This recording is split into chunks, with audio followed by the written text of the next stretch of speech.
Qassem Suleimani had been the #1 foe of the US in the Middle East for many years. There is no question that he was the most important person for Iran in projecting Iran's interests.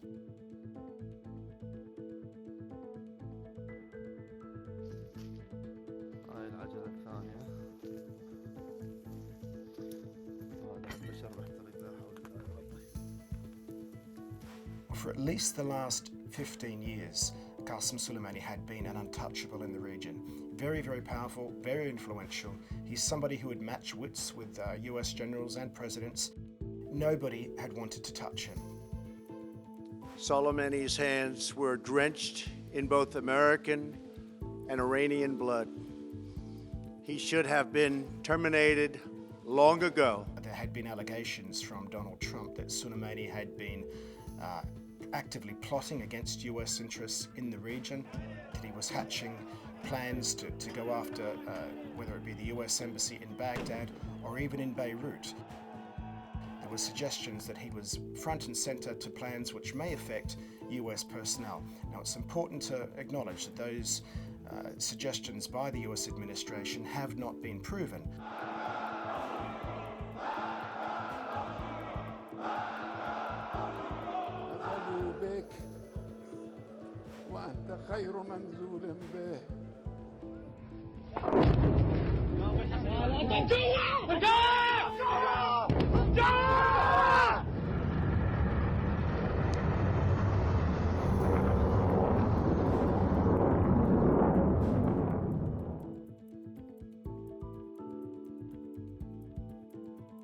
People are starting to ask, why now did he do this? Why not delay? And why this one is so dangerous is that he is truly taking us right to the edge of war.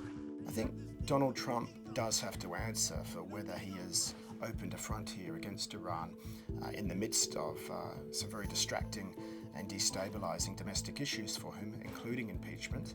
I think the success of the killing of the ISIS leader Abu Bakr al-Baghdadi, who was an enemy to all of civilization, I think that has emboldened Trump.